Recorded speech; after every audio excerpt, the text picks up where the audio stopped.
Well, I am back, in spirit at least.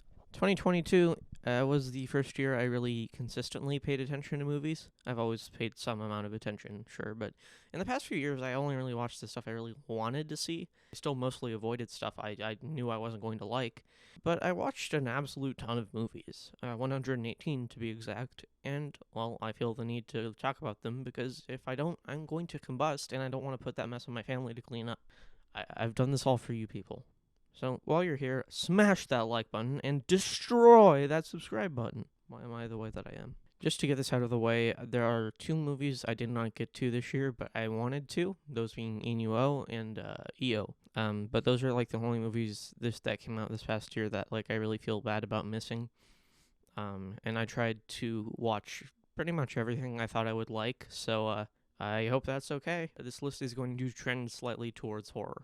Anyhow, this is my list of my 34 favorite movies of 2022. These are loosely ordered. These are just movies I love and would give a rating of 9 or higher per my admittedly very generous rating scale. As for honorable mentions, there are a few I have: Crimes of the Future, Orphan First Kill, Guillermo del Toro's Pinocchio, The Eternal Daughter, Watcher, Emily, Belle, Sheen Ultraman, Fire Island, and Prey. Anyhow, I recommend all those. If you'd like to see a complete list of all the movies I watched this year, I will put a list in the description on Letterboxd. Alright, let's get into the list. I'm just going to be playing some Stardew Valley in the background. I hope that is okay. Number 34 is 3,000 Years of Longing, directed by George Miller. This isn't a movie I loved initially, but it is a movie that has grown on me royally throughout the year.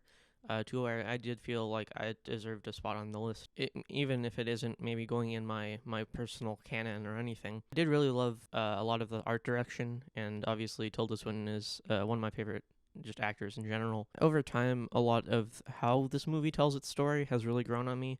It is a Jin story, but I related to it a lot in that it is not a Jin story for children. It is a story where like the main character is like, if I had three wishes, I actually would have to put some thought into what those would be, and not just be like, aha, I would like 300,000 Lego sets, please. That was always my thought when I watched Aladdin when I was a child. People have complained about like the pacing or the structure of this movie, and I disagree. I think it is a movie that is very deeply in love with people and stories, and does not like people trying to explain away the magic effectively.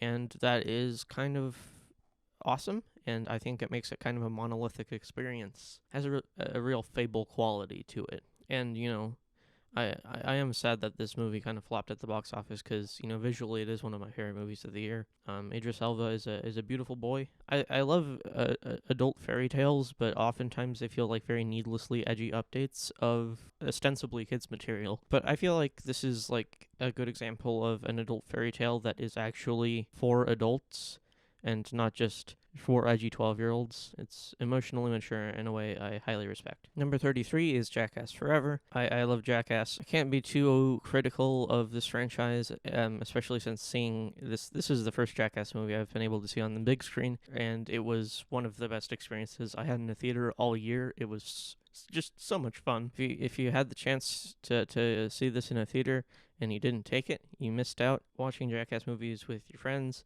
it has to be one of the most pure, universally excellent experiences you can have in this day and age. This movie, I don't think it's my favorite Jackass movie, mostly because I do think it goes really, really hard on Aaron to an almost mean degree, which I don't think any of the other films in the series they've never really gone that hard on anyone specifically. Taking all that time off really allowed their creative juices to get flowing again, so a lot of these, whilst there are still a few of them that are either excessively simple or like the finale of the film, which is kind of like, I'm still kind of wondering what the point of it all was. But like, for the most part, I do think that they've really managed to revitalize a lot of the stunts that they're doing. Just like the creative energies are back, and there's also like a sense of celebration and community, and like just a bunch of friends coming back together to do what they love, and it's heartwarming stuff. I also highly recommend Jackass 4.5, which is more of like a laid back documentary making of / extras, bloopers, etc.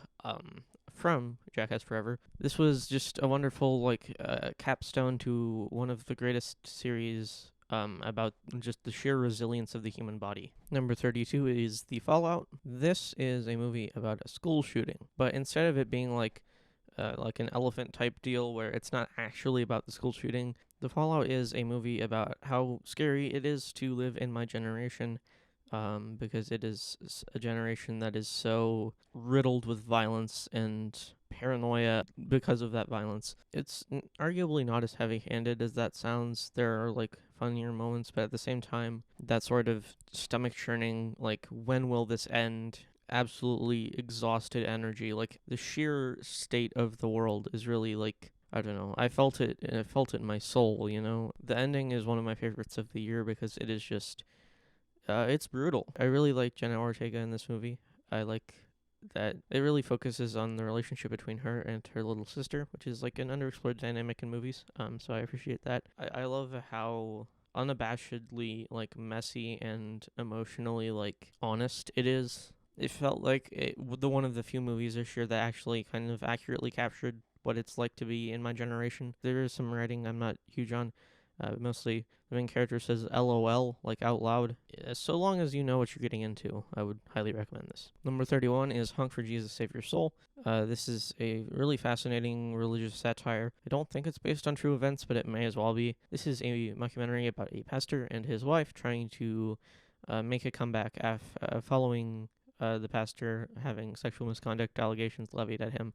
And we're never quite made explicit with what those are, which is actually a really interesting artistic choice. You know, instead of leaving it ambiguous, which could definitely lend the more reactionary readings of it some credence, instead it's made pretty clear that, yeah, no, these people are bad. But then it gets really interesting and like emotionally complex because, you know, you do on some level care about these characters, like not just because they're interesting, but because there's somewhere in there's some good. You know, there's a very like explicit like nuance to everything being portrayed that is really interesting to me. And it also does kind of get into the talking about the ethics of like mockumentaries and, you know, following people around even when they say turn the camera off. Do you have an obligation to capture this stuff? It asks a lot of interesting questions from that perspective, but I mostly found this movie fascinating from a religious angle. Instead of it being like an atheistic dink and dunk takedown of religion by proxy of showing things happening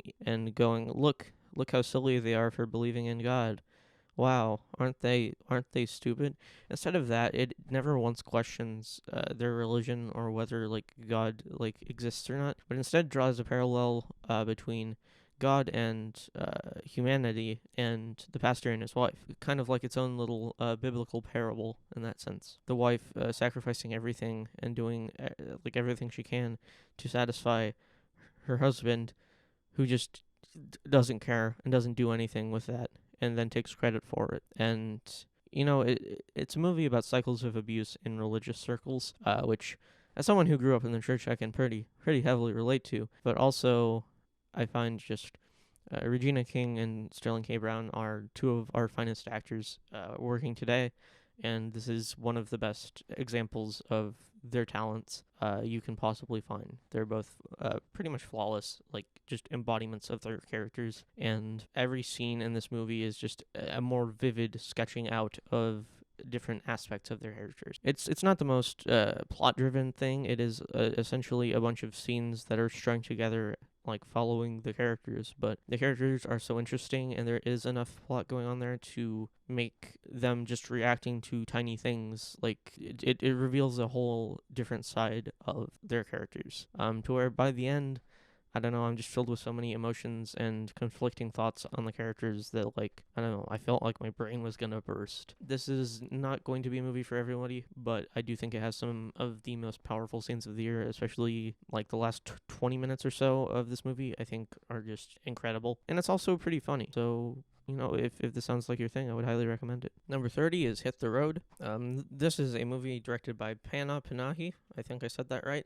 I know nothing about this person. I know very little about Iranian cinema. That being said, this movie is excellent, and I highly recommend it. This is essentially a road trip movie about a family going to drop their son off at the border to essentially make it in a different country. And, you could make a solid road trip movie off of that alone, but instead of just leaving it at some, like, middling dramedy, it instead creates one of the most interesting group studies I think I've ever seen in a movie. It is a movie about, like, how different people in the family react to loss and moving on, in a few different ways, in a few different aspects, and examining the differences and similarities between how everybody in the family reacts to these things happening. And it is a fairly slow movie, but that doesn't matter really when the movie is also this, like, emotionally potent and deeply, deeply personal and felt, and also very charming. It's both a very sweet movie and a very sad movie, and there are some shots in the final, like, 20 minutes or so that, like, I won't soon be forgetting. Like, I think you'll probably know what I'm talking about when you see it, because you will watch this movie if you haven't. But I highly recommend it. Just, there's nothing I've ever seen quite do what it does, especially this well. And I think it is really interesting.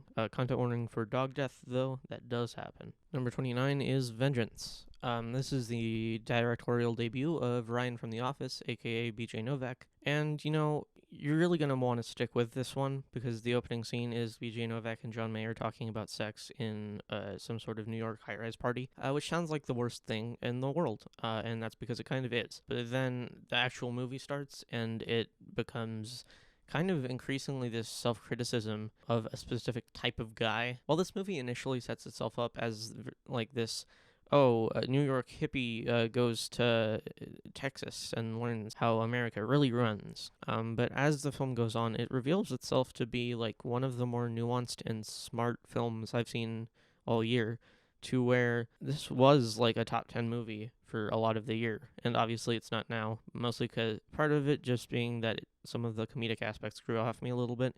And part of it just being that there were so many great movies this year that I have seen since. But make no mistake, Vengeance is a great film. Not only does everything, like, loop around to being one of the most incredibly, like, surprisingly, like, cynical and dark movies I saw this year, but it's also, like, a genuinely great mystery and thriller, and it's really funny too. Like, one of the funniest movies I saw this year. It's very empathetic, very reflexive, and has a few monologues I'm still thinking about. Ashton Kutcher in this movie, his performance is one of my favorites of the year. I never really thought I would say that, but it's true. Vengeance is a movie you should definitely check out because it is kind of a revelation. I did not know BJ Novak had this in him, and I'm very proud of him for coming through with something this intelligent and deeply sardonic. Number 28 is Nope. You don't need another white person to tell you why Nope is a great film. It's a really good movie about the sensationalization and commodification of spectacle as we know and love it. I loved watching it in the IMAX theaters. The sound design really blew my wig off. Keke Palmer and Daniel Kaluuya are both amazing. Has some genuinely creative design elements, great needle drops. I think this is going to be a future classic in many circles, specifically my circles. And this is also going to be the last movie Jordan Peele makes that the public, by and large, accepts. Number 27 is Something in the Dirt. This is the latest film from Aaron Moorhead and Justin Benson. This is the first film of theirs I've seen. They've been making these low-budget, like, semiotic sci-fi thriller things for, like, over a decade now. And from what I've heard, they're all great, so you should check them out. Except for Synchronic. I hear Synchronic is garbage, but that's neither here nor there. The point is, Something in the Dirt is a great movie, and you should watch it. If you wanted to watch a movie that is House of Leaves by way of Jesse Pinkman, you should watch this. And that sounds dumb as hell and weird as hell, and it's a very esoteric reference, but at the same time, I feel like if you get it, you absolutely see where I'm coming from. This is essentially a semiotician's wet dream, just translated into this sort of sci-fi drama that initially sets itself up as, like, this character study between two neighbors who become friends, and then documentarians, and then kind of start having more of a push and pull between the two as they try and finish this. And, it sets itself up as a sci-fi movie where essentially they're trying to document this glowy ashtray from hell that one of them has, and they're like, oh wow, we found alien life. How does this work? And then, while you think it's going to go back in that direction, in that sort of Joe Rogan-ass conspiracy thriller movie, it ends up being more of a movie about the two main characters and how they both kind of suck, but the one you think is an actual bad person is not the one you think it is at the beginning of the movie. It's a really interesting, kind of visceral movie. It has some really interesting dramatic heights that I didn't think it was going to be able to reach just from how low budget and casual a lot of the film feels, but it does a lot with what it has. I really like a lot of the presentation. I like how lucid and kind of LA meth head it feels. That's my best comparison. It's definitely an acquired taste. I wouldn't recommend it to everybody, but I really, really loved it. I do think it's a little long for what it is, but I don't mind when the film is this fun to watch. Number 26 is Cha Cha Real Smooth, directed by Cooper Raiff. Essentially, Cooper Raiff makes very distinctly uncool movies. He makes movies that you would roll your eyes at and just call like Sundance bait if you just read the plot synopsis. He, on the one hand, is definitely a New York hipster who is making movies where he puts himself in the main character's role, and then, you know, at least in this movie, he gets to have an affair with Dakota Johnson. Cha Cha Real Smooth is also a movie about him. Essentially, it essentially uses an autistic character to further the story of the main character. You could say that. I don't believe that, because while this movie is really weird on paper, I think in execution, it is one of the best dramas of the year.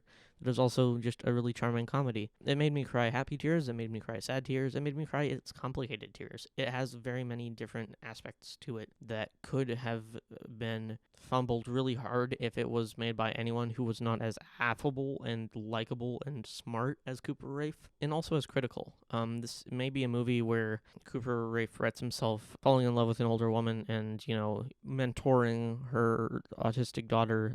At the end of the day, while it could be seen as like him using like marginalized people as like a tool to further his own story, in practice I don't think that's how it feels at all. He's way too nice and way too hard on himself in this movie, and you know, things emotionally, things don't go the way it should if it was going to be that like sort of simple Sundance cheese. It is much more emotionally involving than I think anyone would have thought a movie called Cha Cha Real Smooth to be.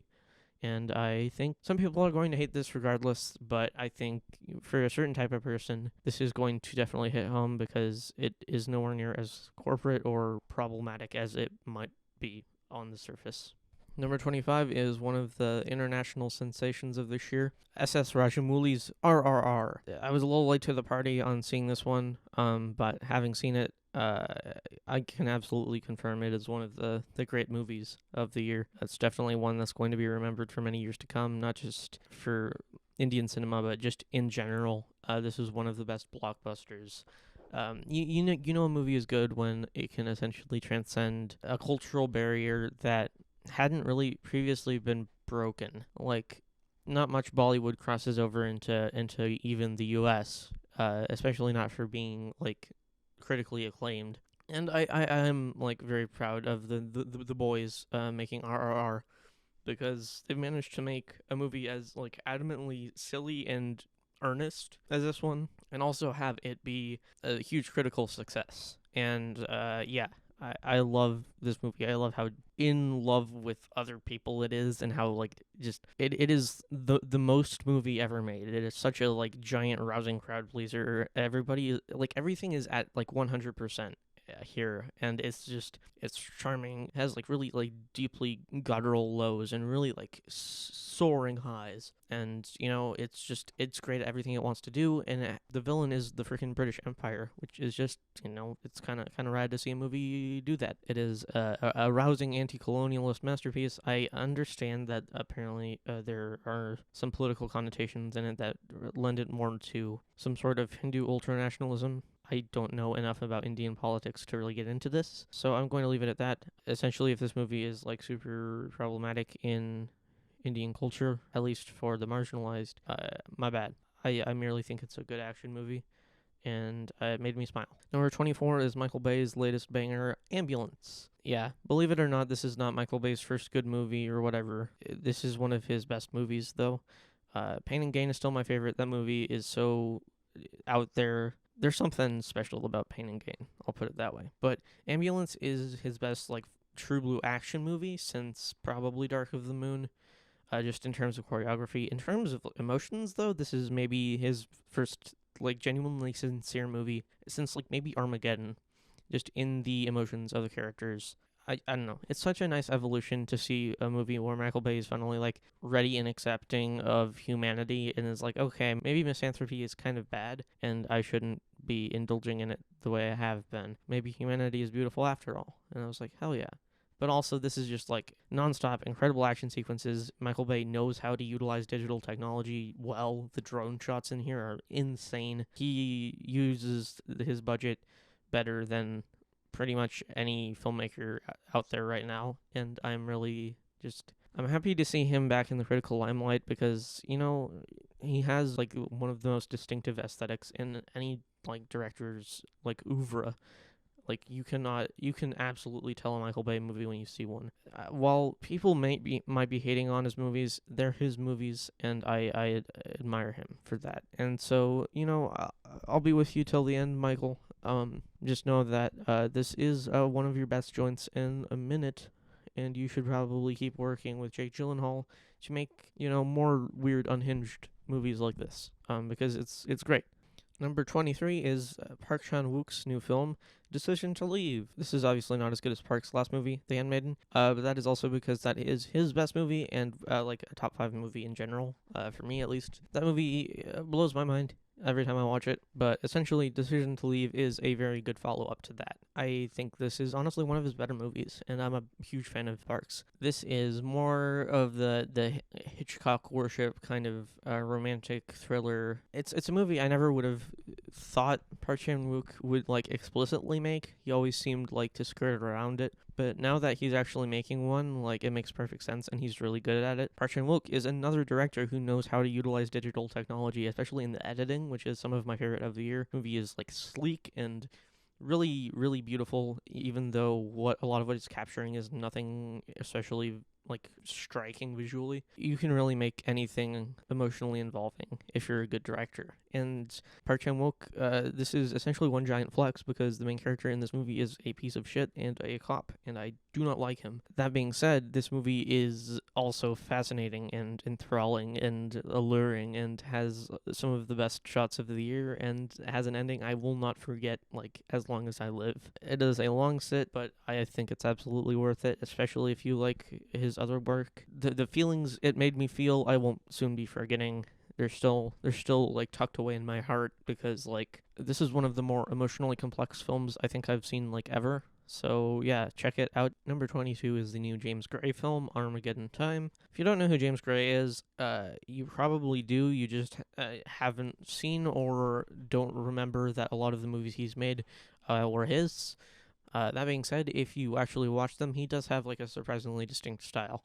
I've only seen his last couple movies, and I really like both of them. Ad Astra is one of my favorites of the 2010s, and The Lost City of Z is pretty cool as well. But essentially, those established in my head what kind of movies James Gray makes, which are movies that sound like really simple, maybe even a little cheesy on the surface. In practice, they're just freaking soul-crushing. Velocity of Z, this fun adventure movie about exploration in the jungle and stuff, and instead it's this long, slow movie about obsession. And Ad Astra is this like shockingly like psychedelic and cerebral movie. This incredibly lonely movie about space and time and having daddy issues. It's beautiful and slow, and yeah, Ad Astra is great. And Armageddon Time, his newest film, is very much a movie like those, where on its face this is a movie about coming of age in the early 1980s, and should be like a silly movie about a white kid smoking a joint in school and more broadly just growing up. It is that, but it is way more than that. This is a shockingly like despondent film, and not to make it sound like super soul crushing or unwatchable, it's not. It has a lot of funny moments, but it's also like not sugarcoating the era at all.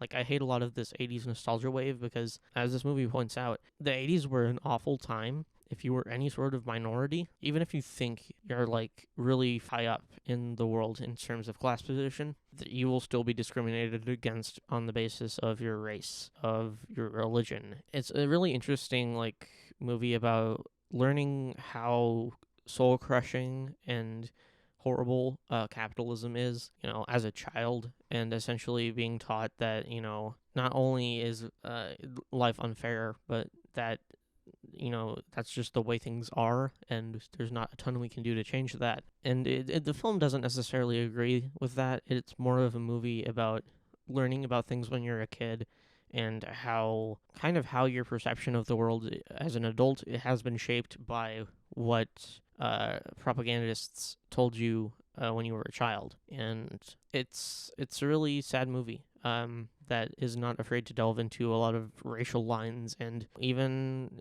is self-critical in and of itself, just in its own presentation. And I greatly admire it for being as raw and unafraid to tackle a lot of the topics in the manner that it does. And it's also just a really well put together, well acted movie. It's really well shot, and Anthony Hopkins gives a couple of my favorite monologues of the year in here. This is a movie that I feel like a lot of people are going to skip out on, but you shouldn't, because it's great. On a different note, number 21 is Barbarian.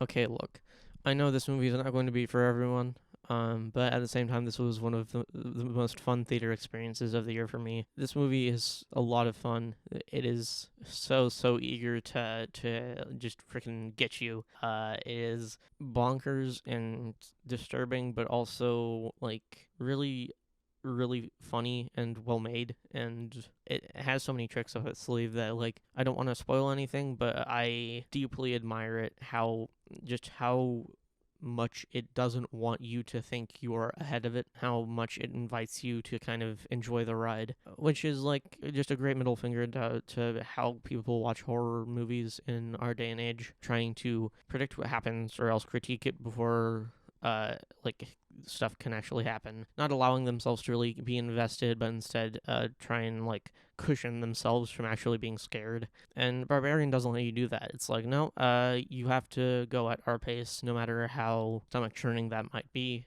And I love that, and I also love just how weirdly nice it is. Without spoiling anything, essentially, I think this movie does a lot of horror things involving possibly marginalized peoples in a much better and much nicer way than movies like X did with similar things. Essentially, good on them for making a movie where the scary thing was that something happened and not that it is correlated to the specific attributes of the person. It's more of a systemic horror. Trying not to spoil anything. Also, the Justin Long Renaissance is upon us. At number 20 is Blonde. Yay! I have to talk about Blonde. So, I know Blonde is a super controversial movie, and I can't say I don't see where people are coming from, at least a little bit, because on the one hand, this is a movie about a real person, and it is very, very mean and very, very historically inaccurate in the context of that one person, because this movie is about Marilyn Monroe, and it is a story that contains a lot of things that did not happen for a fact that we know. But at the same time, I don't think this movie is exactly trying to be a Marilyn Monroe biopic or anything. It is pretty explicitly fictional. I don't think anybody can watch JFK drug and rape Marilyn Monroe and be like, yeah, no, this definitely happened. It's much more of a metaphysical representation of capitalism and fame culture, and just the cult of celebrity really just fueled into this one person, and the kind of torturous implications that has. And it's still not going to be for everyone. This is an extremely mean movie, one that really, really is just brutally mean. And, on the one hand, that is absolutely the point. I don't think you can argue otherwise. This is a movie that really makes you feel bad for Marilyn Monroe and, anyone in her position.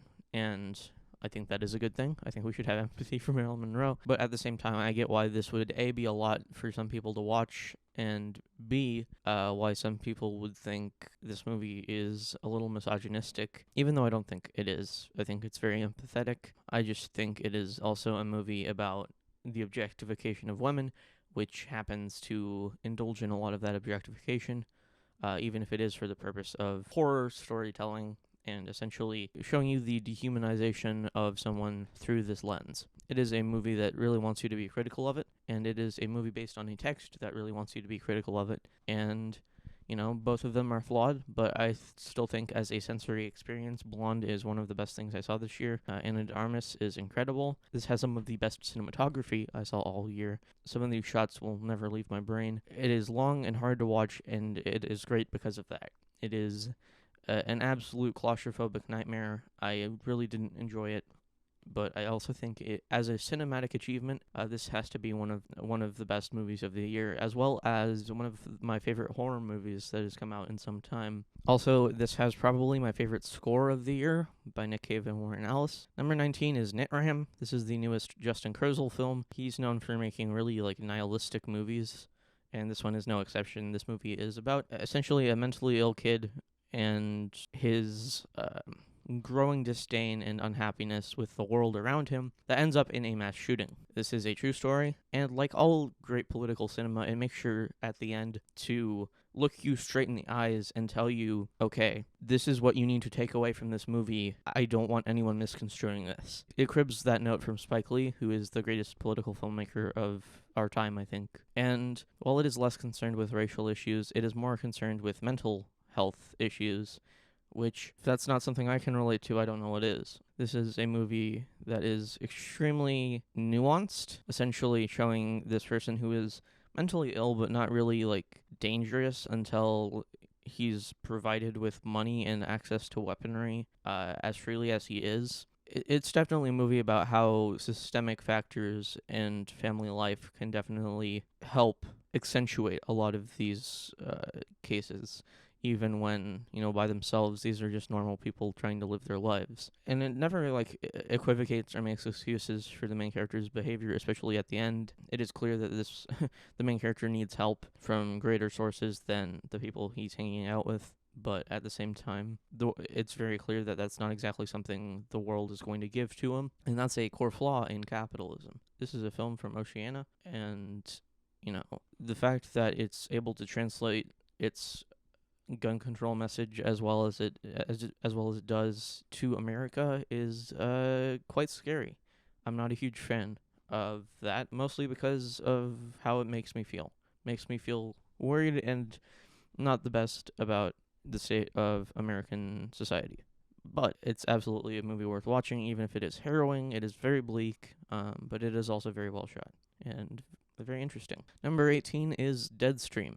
This is one of the more obscure movies on my list, I think. I think it's a Shudder exclusive. Essentially, this is an entry into the niche subgenre of digital horror. This one being essentially a long mock live stream from somebody who has been recently driven offline and is trying to make a comeback, essentially by pulling the dumbest possible thing he can out of his ass and going to a real haunted house. Not actually, but in the context of the film it is, and essentially having a shit wrecked. And it is essentially watching him try to maintain his prankster facade while getting his everything around him absolutely destroyed. And even at the end, it's never entirely clear what is real and what is fake. The whole thing is a very impressive comment on the real artificiality of online video content and kind of the weird cult of personality that ends up surrounding these people, even though it's nowhere near the celebrity tabloid schemes we see a lot of times with real big name people.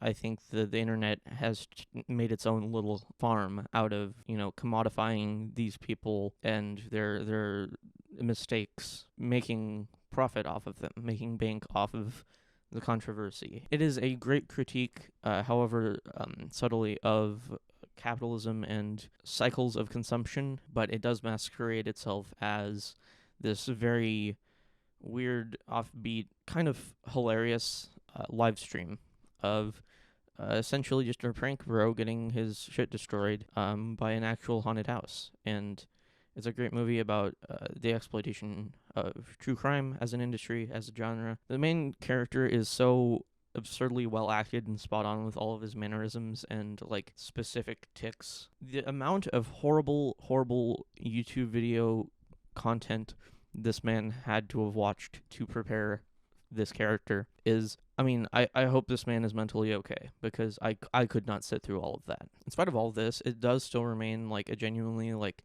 scary and thrilling time. I think the way it's able to balance comedy and horror as deftly as it does without really falling into the horror comedy niche, I think that's really something to admire and take away from it, because a lot of movies don't quite walk the line as well as this one. Number 17 is Emergency, on the topic of films that are comedies but are also like genuinely intense. Initially, I would have just described this film as Black Superbad, but as the film progresses, it reveals itself to be a lot more than that. Not only is this just a really great comedy, especially if you're my age, as in college age, and like you will see your friends in this movie, because the main characters, that little group of characters, are just also like spot on type of guy.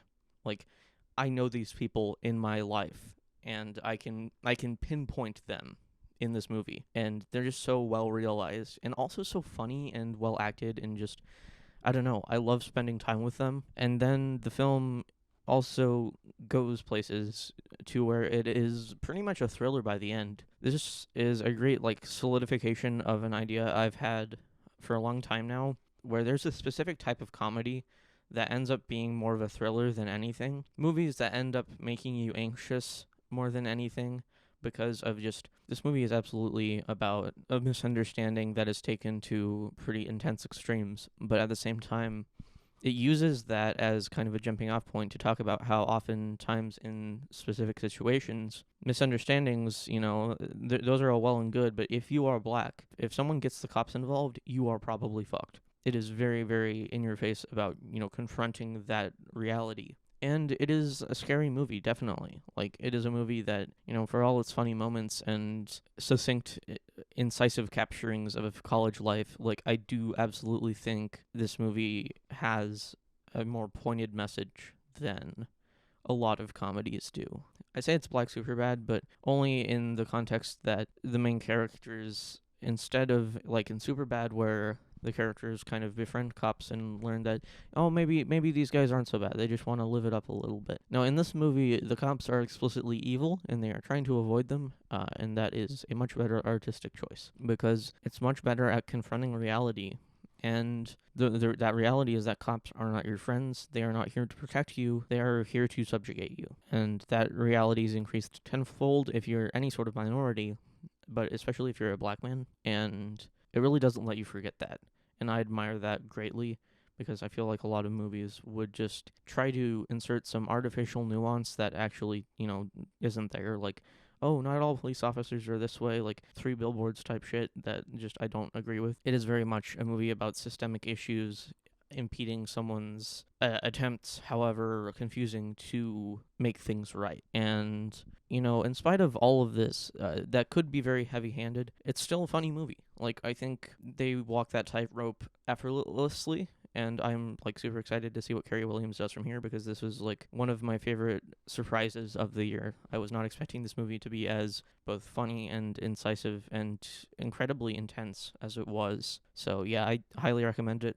Also, it has Carlos, my boy. Number 16 is Dashcam. This is a movie that is quite similar to Deadstream in that it is another entry into the digital horror niche, and it is also one that walks the tightrope between comedy and horror quite well. That being said, this movie is essentially about a right-wing streamer getting her shit wrecked by someone she picks up on the road. I don't want to spoil too much about it, but this movie is one of the most bonkers fun times I've had in a movie this year. Absolute non-stop chaos. The main character is kind of obnoxious, but also really interesting, and is a real person. She kind of plays an exaggerated version of herself, but, she is a real person, same name and everything. Like, the way this movie goes about accentuating and exaggerating a lot of internet culture into something that really has teeth and really weaponizes a lot of the fear mongering they talk about. I think it's really creative. I also just love how well mapped out it is. I love how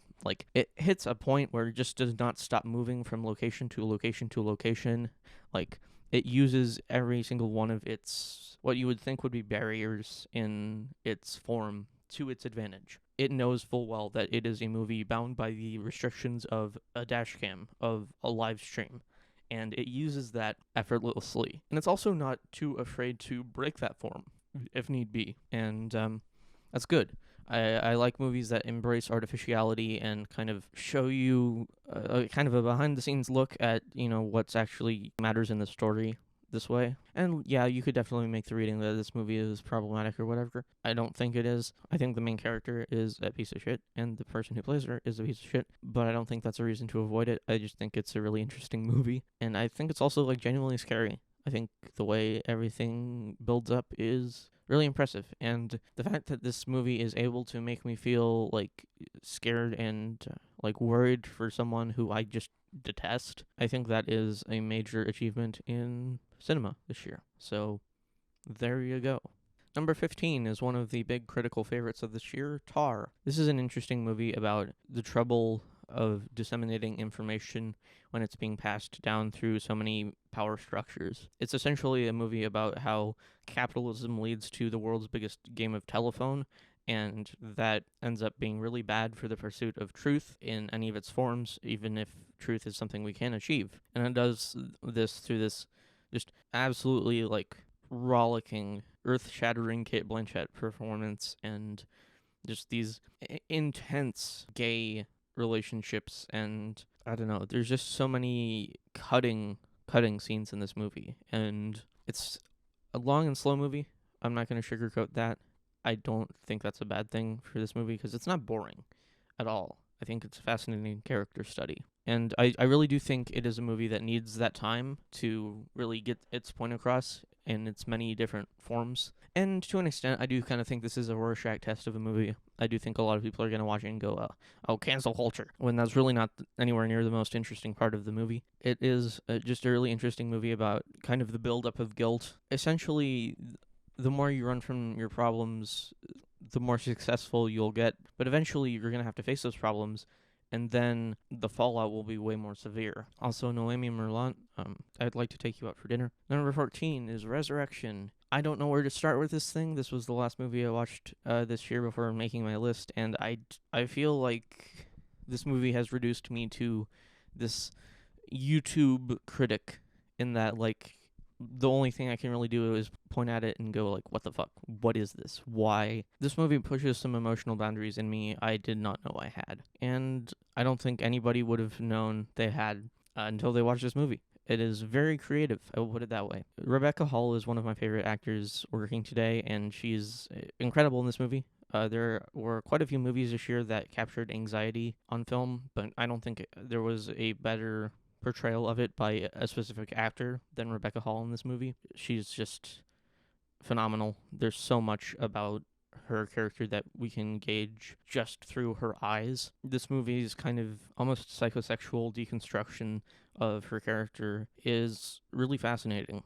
And I don't want to say really anything about it other than this movie is freaking demented and weird as heck, and it does not show that on its surface. It is very, like, cold and almost clinical in its presentation, but it is also, like, riveting under the surface, and not a whole lot of the weirdness comes in its form, but rather its content, and that content is very much psychological until a certain point in the story where it is revealed. Has this character been lying or not? And I don't want to spoil it. I really don't. So I'm just going to say go watch it. But also, there is a long one-shot monologue of Rebecca Hall essentially explaining the predicament she's in. And if you can make it past that and go, okay, I want to see how this plays out, I would say finish it. If you hear what she says and are just like, nope, I don't need that in my life, I wouldn't continue, because this movie was a lot, but also absolutely delightful in how delirious it was. Probably one of the least cathartic movies I've ever seen, and I kind of love that about it. Purely as an emotionally fresh experience, I have to say this is one of my favorites of the year. Also, Tim Roth is one of our best as well. Just have to throw that in there. That man is insane in this movie. Number 13 is Wendell and Wild. Stop motion made a big comeback this year, and this was my favorite of the year. No, I'll get to my favorite in a couple entries. But this is an excellent runner-up. This is the one I would more readily recommend to other people. I love Henry Selick, but I've had to really kind of grapple that against my hatred for Tim Burton, who is a racist piece of garbage, and I hate him. Which is why I was so surprised that Wendell and Wild is as like radically, explicitly anti-capitalist as it is. And I don't know, I appreciated just how creative and diverse and like productively anti-capitalist it was. It is a movie that seems very simple on the surface politically, but as it goes on, it reveals itself to have like a pretty good, nuanced, thorough understanding of a lot of these issues. And it does that while also being like four other movies. This is like a 5-in-1 movie, and it does all of the things it tries to do pretty well. Not only is it like a really weird, quirky, like horror comedy type joint where Key and Peele play booger demons, the titular Wendell and Wild. Not only is it a like sort of anti-capitalist story about people wanting to restore their town to its former glory after being taken over by a corporation. Not only is it about trying to face your inner demons. Not only is it about trying to be your true self in the face of a world that doesn't really want you to be. It is a movie just about, solidarity and community is the answer to a lot of the capitalist ills that, plague our society. This movie is great, and I really love all the characters. Raul in particular. I love that he's not pigeonholed into some sort of weird romantic subplot. I appreciate that this movie just completely doesn't do any romance. But also, I just seeing a trans person on screen, seeing his struggles as a trans boy in an all-girls school, really resonated with me. And, I don't know, it was really special to me just seeing that experience on the screen, not sugarcoating it, but also not making it like a pity party. The fact that he's, like, the film sees him as his own person. It seems like such a low bar, but for me, it was a really important moment in cinema this year. So, yeah. Also, it's just visually absolutely beautiful, nonstop creativity. Henry Selick is the GOAT. Also, I feel the need to mention that this is a kid's movie, but it is rated PG-13. And without getting too deeply into it, I'm pretty sure the only reason that this is PG-13 is because there is a trans person in it. But I really think this movie is tamer than like Coraline, which is PG. The MPAA are just never-endingly queerphobic. That's been shown time and time again. Number 12 is Aftersun. This is one of the big critical favorites of this year, and having seen it, I absolutely understand why. For the first, hour or so, at least, I was not really understanding where the film was going or what it was doing. It is very much a slice-of-life movie about a dad and his daughter on vacation, but it never really has much of a hook, a plot.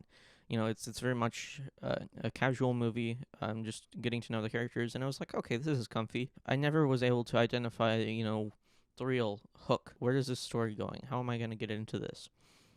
I'm not exactly being drawn in by the story of this movie.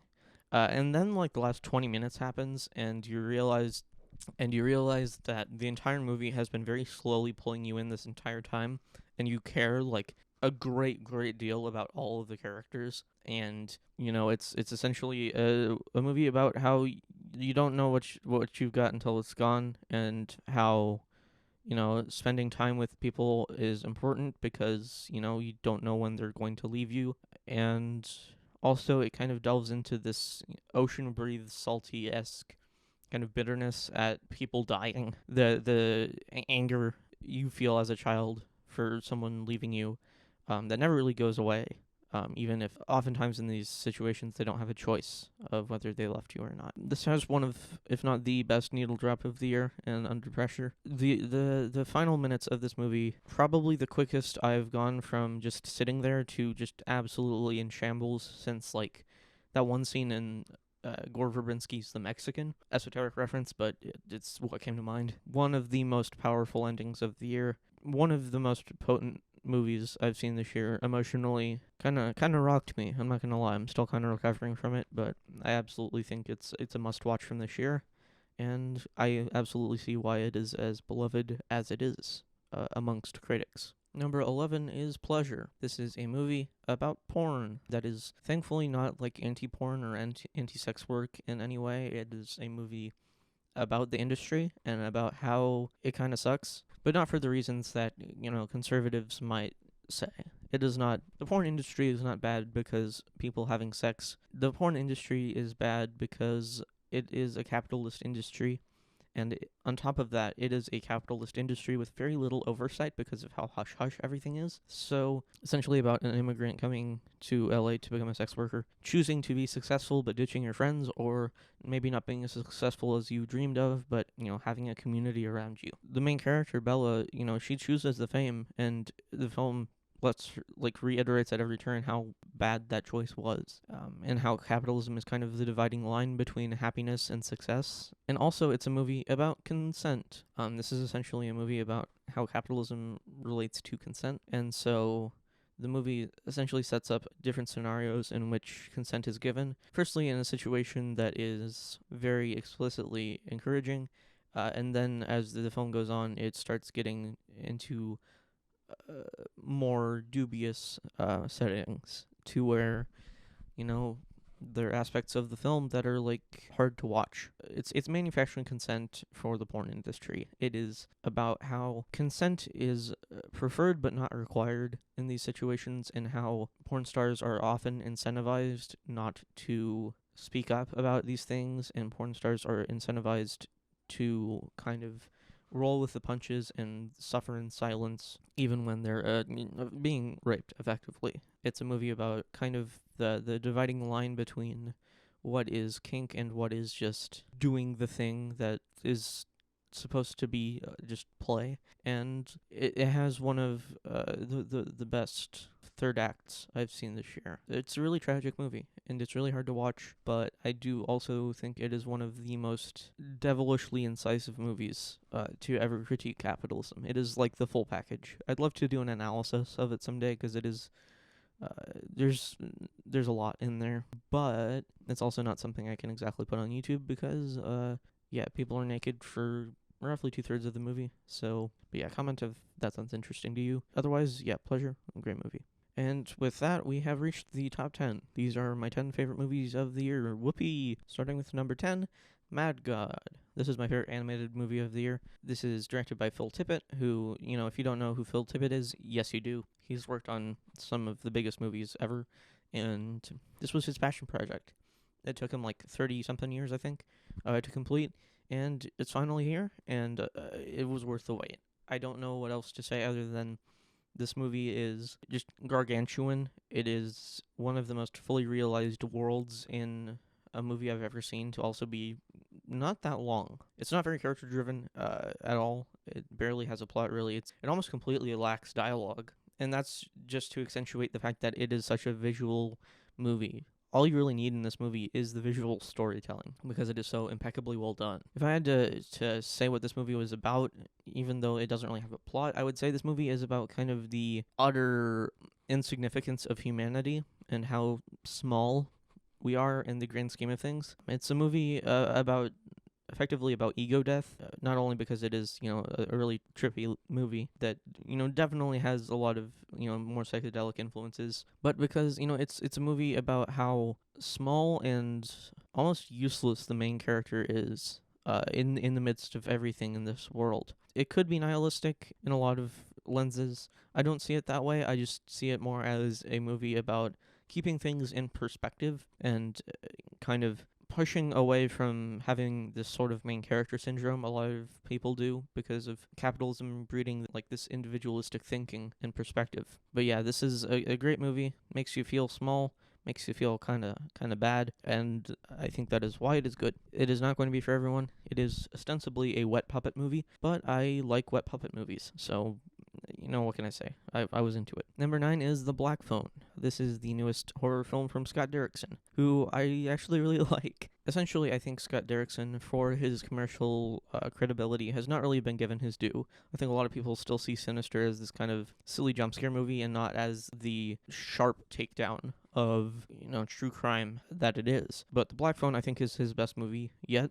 At least from what I've seen. Not only is it just such a comfy fall movie, I love the aesthetic of it, but I also think this is one of the most creative kind of melding pots of horror subgenres and kind of niche horror ideals that there is. There's so many just bits and bobs from other movies and other stories that have been taken in here and reincorporated into their own contexts. And, some people might say that there's too much going on. I don't think that's true at all. I think it's remarkably focused for what it is while being as eclectic as it is. I think it's a really potent portrayal of neurodivergence and also of being a kid in trying to grapple with how scary a lot of this stuff is. It's a movie about how really the sugar coated version of the 80s that is promoted and kind of portrayed in a lot of our current times. Nostalgia is bad, actually. That's the hot take. It's never been a good time, and The Black Phone is a movie that makes it very explicit that yeah, this was not a good time to be alive if you were not rich. It's also a movie that acts as its own kind of stranger danger PSA that like really it feels like the amalgamation of everything like that kind of made you paranoid as a child. Moreover, made Scott Derrickson paranoid as a child in the 80s, kind of accentuated and brought into a new like scary, explicit light. I love how pointed it is. I love how much it's able to accrue different, on its face, mismatched aesthetic ideals and niche horror genres and kind of put them together into something that feels very, very, very personal to Scott Derrickson and also very scary and very emotionally gripping and great child acting. Ethan Hawke in this movie is amazing and hysterical and kind of creepy. I would love to see more of this weird unhinged stuff from him because he's great at it. And this has probably top 5 most satisfying deaths in any movie ever at the end. I'm not going to say how it ends, but it's incredible. Really just a wonderfully cathartic and well-made movie that has a lot of different ideas it uses to its advantage in a way I'd never really seen before. Lovely, like, novelistic little rustic horror movie. I loved it more than a lot of other people are going to love it, but I don't care. Great movie. Watch it if you haven't, especially around autumn, like October. This is an October movie. Number 8 is Skinamarink, directed by Kyle Edward Ball. This movie, I guess there was a bit of a hootenanny on TikTok about it because it did leak, I guess, before its like official release date, and there was quite a bit of buzz around it because it is an indie horror movie that is very focused on, let's just say it will appeal to a very specific niche of people who are into ASMR and liminal spaces and want to see a movie about like nostalgia being turned into this sort of evil machination and manifestation of pain, which is me. I am the person this movie is aimed at, and I fell for it hook, line, and sinker. I will say this is not a movie I would recommend to many people because it is slow. There's barely a plot. If you're a certain type of person, you're going to watch this and be like, "Oh, why isn't the camera focused on the characters? Why is everything so slow? Like what's going on?" Like, if you are not the type of person who can really like sink into a movie and really get on its wavelength, this is going to be a hard watch for you because, in order for this movie to be as effectively scary as it was for me, like, you're gonna really have to buy into it, and you're also gonna have to watch it in the dark in the middle of the night, like I did. That being said, I having done that, I think this is one of the scariest movies of the year, maybe ever. I think it is just such an effectively terrifying movie in its form. I think just how uneasy and upsetting and just off everything is really just, I'm jealous of this movie. I'm jealous of how well put together it is while feeling as almost naturalistic and off the cuff it is. Like, I feel like this movie could have felt like a very disheveled student film that barely has a plot, and instead it is a movie that like commands your attention and kind of like presses you down into your seat. And this has 2 of the meanest jump scares I've ever seen. One of which is like related to the plot and one of which isn't. It's just terrifying and comes out of nowhere. It was very upsetting. There's a feeling I get in certain moments in movies. For example, Mulholland Drive, the diner scene. If you've seen the movie, you absolutely know what I'm talking about. If you haven't seen Mulholland Drive, what are you doing with your life? But, like, that movie, that specific scene in that movie gives me this, like, freaking sharp pang of terror in my chest. And when I look for, like, the scariest movies, like, when I'm watching a horror movie and for me to say it truly scared me, I'm kind of looking for the movie to instill that like pang of fear in my heart. Just this triggering this fight or flight response where it's just, I do not want to look at this thing anymore. I am not a fan of that at all. And, Skinamarink absolutely delivered on that, and it can join the list of very few movies that have actually done that to me. Good on them for doing that. I look forward to seeing more from Mr. Edward Ball. And yeah, if this sounds like your thing, I can't recommend it enough. Number 7 is Everything Everywhere All at Once. This is one of the biggest movies of the year. You probably don't need me to talk about it, but yeah, it is one of the most creative and fun and also just beautiful and sincere movies I saw this year. I love how wacky and dorky it is without ever being bashful about it. Like, it is a very explicitly sincere take on a lot of these quirky, for the sake of it, type comedies. It's one of those movies I watch and I'm just kind of like, how did you construct this so well? I'm kind of just in awe of it still. But at the same time, while there was obviously a lot of care and love put into this movie, it connected with me on a personal level. It is not a movie that I can just say, wow, that was really well made and move on. Like, there are movies that, have a ton of time and care put into them, but I just don't feel anything towards. This was not one of those. This was a great movie for me personally because, I watched it with my dad, and this is one of the few movies we both walked out of, like, saying, like, this is one of our favorite movies. And that was an important day for me because, this movie is about a parent kind of learning to accept their queer teenager for who they are and kind of trying to help them out of their depressive slump. And it's just me and my dad. It's just the movie. I understand it if people don't like the sense of humor in this movie, but I thought it was funny more times than it wasn't, and I still think it takes itself seriously when it wants to. I think it's beautifully shot. It has surprisingly great action sequences. It's really just a marvel of cinema. It has everything you could want in a movie, and something I can only watch once in a blue moon because, I don't really want to ruin the fun, the sheer joy that comes from watching it and remembering all the weird fun stuff that is in here. But, I think that just makes it all the more special. Number 6 is the new Gaspar Noé movie, Vortex. I begrudgingly admit I do like the Gaspar Noé I've seen. I have not seen Love or Irreversible, which I know are like his two big controversial ones. I love Enter the Void. I really like Climax. And Vortex is my favorite of his I have seen yet. It did remind me that I really do have to take my time with his work because every one of his movies is pushing a new emotional boundary to its absolute limit. And Vortex is different in that it is a very disturbing and intense movie, like all of his other ones.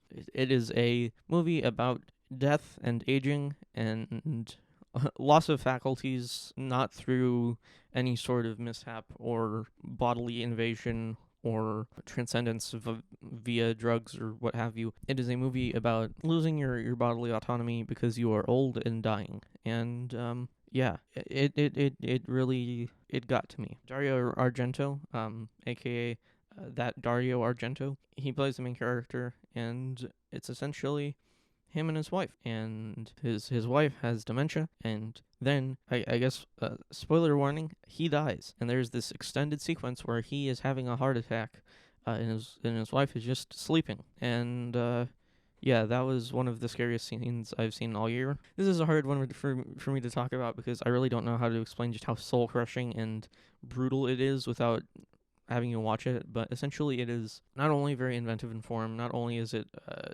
just a perfect capturing of old people house.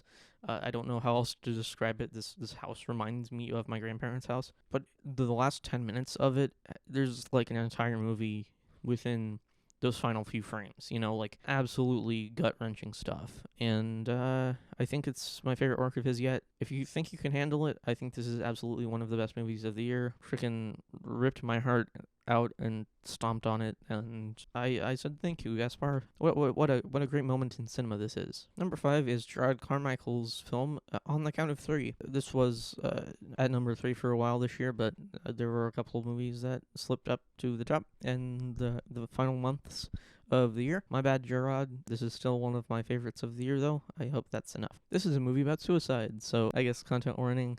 Safe to say this is a movie that personally affected me greatly, and I think it's probably the best movie about suicide ever made, at least since Ordinary People. It is somehow a comedy in spite of that. It's essentially about two friends who, one gets out of the mental hospital and is like, I'm gonna kill myself. And the other guy's like, I'm gonna kill myself too. But before we do that, let's have 24 hours to just do the things we wanted to do but couldn't, but now we can because we're gonna die in however long anyways. They do that and start realizing things about themselves. And on the one hand, I love how just kind of improvisational the film is. It kind of has this jazz structure to it almost. And I love the two main characters and how well fleshed out they are and how like justified they are in doing the things they do throughout the movie. And I love how the film just does not sugarcoat these things at all. Like, it's like, okay, suicide is not a net bad. Suicide is not something that should be completely avoided, because for some people, they have literally nothing to live for. A lot of times, it is just people deliberately ignoring the facts. But in some cases, there are people who, have given the world all they have, and their trauma is just too much for them to bear. It's scary and it's sad, but it's also just life. And I appreciate how blunt the film is at just kind of looking you in the eyes and being like, yeah, it's hard being human. And, some people, like, just aren't cut out for that. No matter how minute the things in life that are worth living for are, they are still worth living for. Has one of my favorite endings of the year, and it manages to be this really intimate and nuanced movie about suicide without ever not being funny. Like, this movie is a comedy, and it's a really funny one too. Essentially, if you like Gerard Carmichael's very sad and intimate and introspective style of stand-up, you will definitely get a lot out of this movie. I personally got a lot out of it myself. Someone who has dealt with a lot of what this movie is going through.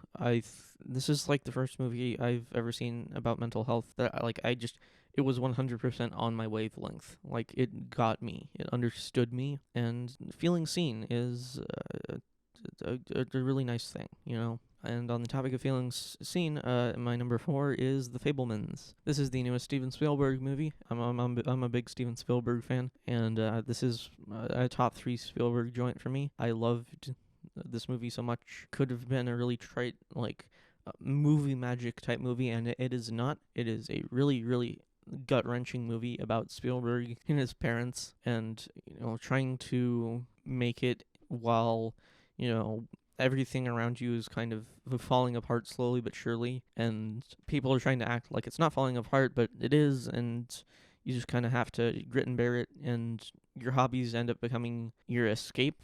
And that's not always a good thing. But I also think that this movie being made really shows Spielberg's emotional growth, and the fact that he's able to finally just kind of look himself in the mirror and say, okay, I'm going to make a movie about myself now, and it's going to reveal a lot of complex emotional truths. The fact that he was able to do that shows a really impressive display of emotional artistic maturation.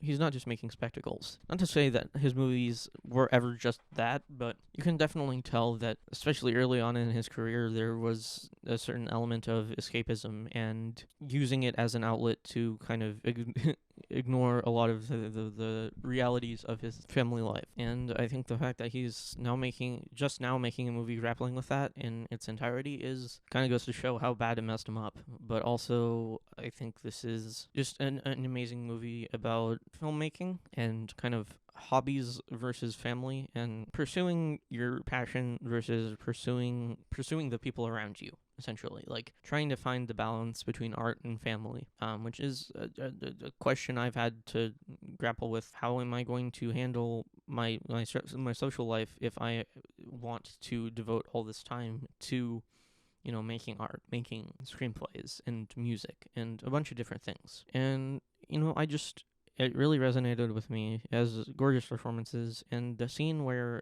his sister comes in to talk to him about their parents divorcing. I know I just said this for After Sun, but this is the quickest a film has ever gone from making me just be there to making me an absolute blubbering mess. I think this is one of his best films yet, and I don't know. I'm really proud of my boy for making another masterpiece. He's having another late career resurgence. Seems to do this once every 2 decades. We got early 2000s Spielberg, and now we got early 2020s Spielberg. Well, let's get it, Stevie Nation. Number 3 is Benediction. This is the newest Terrence Davies movie. This is my first Terrence Davies movie, and it will not be my last because this is a masterpiece. I don't really want to say that too lightly. Because I really do think this is one of the most intricate and passionately crafted movies I've seen in a long time. This is a movie that has a deep love and care for its main character. It is a Siegfried Sassoon biopic, who was a poet during World War One, and while it could be a very like cookie cutter biopic, instead chooses to focus its lens in on specific moments in his life, and then juxtapose that with him as an old man. And essentially, it's one of the most crushing and beautiful, and just it's kind of everything.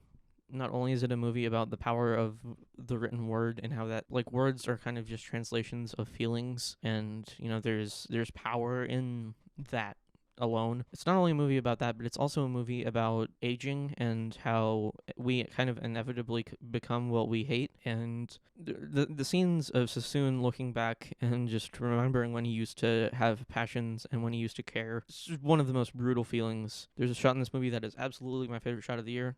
It's towards the end. You gotta watch it just for that. So much emotion contained in just a picture of someone's face. Jack Lowden gives probably the best performance of the year, possibly the decade. This movie is incredible. Just so much care and love obviously went into this movie, and the results are really just in the emotional potency of everything on display here. Probably one of the greatest works of queer cinema the world has ever seen, and just maybe cinema in general. My top two are maybe more personally important to me, but I think Benediction is a movie that will go down in the history books. Maybe not now, but eventually, hopefully, it will be seen as a masterpiece and a classic. Only time will tell. It will go down in my canon, at least. My number two is a movie that was going to be number one for a long time this year. We're all going to the World's Fair, directed by Jane Schoenbrunn. I still don't know what this movie is. I've seen it a couple times now, and I don't really know how to broach it. It is technically a digital horror movie, kind of a coming-of-age movie about being online in the digital age and kind of finding yourself through roleplay and through connections with others, however superficial or cursory those interactions might have been. But it is also just one of the most paralyzing and just deeply sad movies I've seen in a long time. Alex G does the music. I love Alex G, and is perfect as just this conduit for the emotions of the film. There's obviously a lot of care and a lot of emotion put into each frame of this movie. It feels very genuine. It feels very lived in, but it always makes you remember its own artificiality. There are scenes where you are watching through your screen someone shoot, someone watching someone react to something on their screen. It is essentially using your own eyes, and like through like 4 or 5 different frames, it kind of is able to like reach through and like yank you out and just give you this long hard look in the mirror. And it's a sobering experience. It is often sad, it is often scary, and it is a really important movie to me. I still don't quite know how to take any of the plot. This is obviously not going to be a movie for everyone. It is a very intimate horror movie that is not that scary in the mainstream sense, I guess. And, a lot of people will watch it and just not quite see where the film is coming from, and that's fine.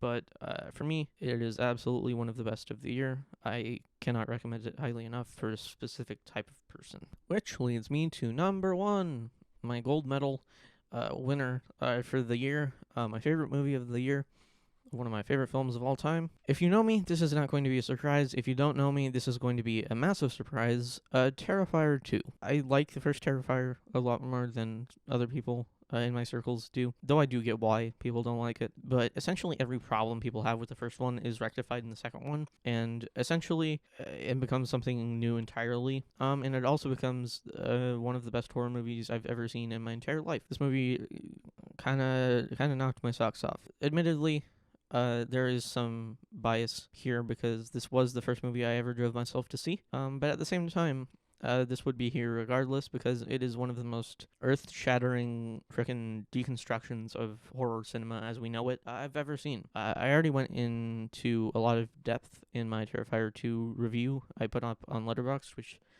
has been getting a lot of positive attention, and I'm very thankful to you all for all your compliments and positive words.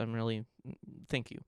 Genuinely. But if I had to kind of summarize why I love Terrifier 2, it is essentially not only is it a movie that really gets to the core of the artifice of horror movies and indulges in that artifice to kind of create something more emotionally potent than would otherwise be possible with the deconstructionist elements that are so almost commonplace now. It is also a movie where I saw a kid with my dead name talk to someone who is my age and like feels like the version of myself I want to be. It was like young me talking to current me, and seeing that on screen was such a weird sensation to me, but it was also just really important. This is probably one of the most important texts to horror cinema as we know it. I know that sounds like an exaggeration. I'm not being facetious here. This is a masterpiece in my eyes, and I don't really know what else to say other than it is my favorite movie of 2022.